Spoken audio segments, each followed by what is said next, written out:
La crise du Covid-19 a fortement impacté de nombreux secteurs d'activité et le sport n'y échappe pas.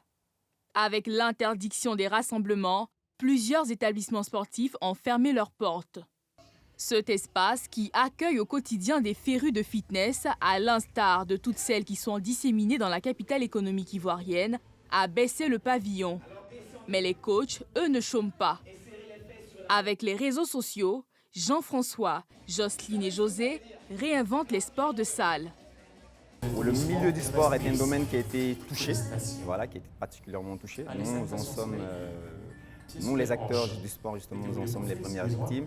D'un point de vue financier, d'un point de vue physique, nous en souffrons parce qu'après il y a des charges, il y a des factures à payer, on n'a pas d'entrée, voilà, on ne peut pas faire notre métier.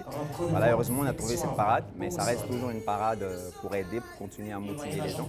Donc c'est difficile pour tout le monde, à tous les niveaux, pour les amoureux du sport, pour les acteurs du sport, à tous les niveaux, c'est vraiment difficile. C'est la même motivation, certes on ne voit pas les gens, mais du moment où on se voit, on se sait vu, on se voit être vu, on se dit que les gens suivent ce que nous faisons. On a souvent 2000, 3000 vues.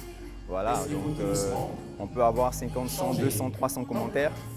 Je pense que même dans une salle de sport pour collectif, on a peut-être 40, 50 personnes max. Mais si on peut être vu par 2000 personnes, on se dit qu'il y a une diffusion plus large. Et ça veut dire qu'il y a plein de personnes qui suivent soit en direct ou en différé. Donc ça veut dire qu'on est plus suivi.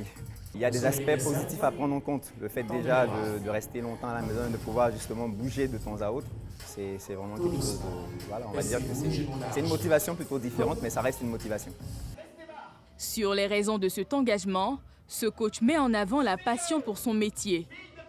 Nous, en tant que coach, déjà, c'est une passion, d'accord? Alors, ce qu'on gagne, c'est que c'est notre métier. C'est de continuer à travailler avec, bien évidemment, les mesures de sécurité et les recommandations prescrites. Donc, ce qu'on gagne réellement, c'est de continuer à ne pas faire éteindre le feu, à faire passer nos gens à la sédentarité ou bien à les laisser, en fait, livrer à eux-mêmes. Parce qu'aujourd'hui, le sport est devenu quelque chose, c'est une urgence, on va dire, publique.